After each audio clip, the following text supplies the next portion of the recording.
महायुतीमध्ये शिंदेची नाराजी ही कायम असल्याची माहिती कळतेय।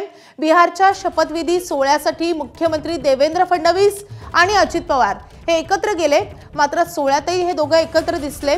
उपमुख्यमंत्री एकनाथ शिंदे एकटे गेले आणि सोहळ्याच्या वेळी देखील ते एकत्र दिसले नाहीत। मुंबईत परततानाही तेच चित्र पाहायला मिळाले। आज सकाळी हुतात्मा स्मारकावेळीही मुख्यमंत्री देवेंद्र फडणवीस आणि शिंदे समोरासमोर आले। दोघांनी एकमेकांना नमस्कार केला, मात्र दोघांमध्ये तितकासा संवाद झालेला दिसलेला नाहीये। एरवी एकमेकांच्या बाजूला असताना हसत खेळत दोघांमध्ये संवाद होत होता, मात्र आज दोघांमध्ये तसा संवाद दिसला नाही। भाजपच्या फोडाफोडीच्या राजकारणावरून शिंदे नाराज असल्याची चर्चा सध्या जोरदार रंगतीये। हुतात्मा चौकामधल्या कार्यक्रमातील शिंदेच्या देहबोलीवरूनही शिंदेची नाराजी ही आज प्रकर्षाने दिसून आली आहे।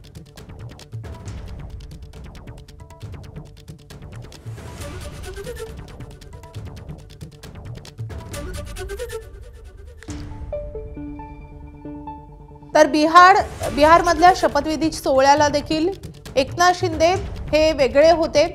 एका बाजूला देवेंद्र फडणवीस आणि अजित पवार हे एकत्र गेले, मात्र शिंदे त्यांच्यासोबत दिसले नाहीत। परततानाही तेच चित्र पाहायला मिळालं आणि आज सकाळच्या या कार्यक्रमाच्या वेळी देखील शिंदे यांची देहबोली बऱ्यापैकी नाराज असल्याची दिसतेय।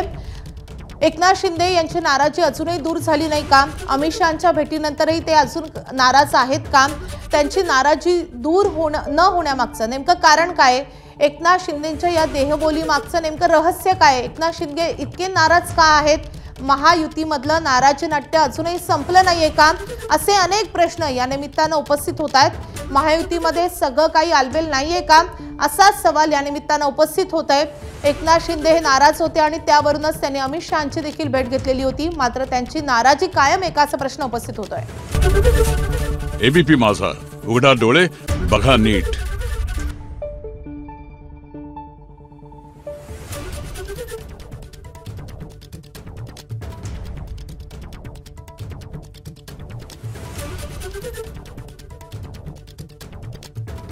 Thank you.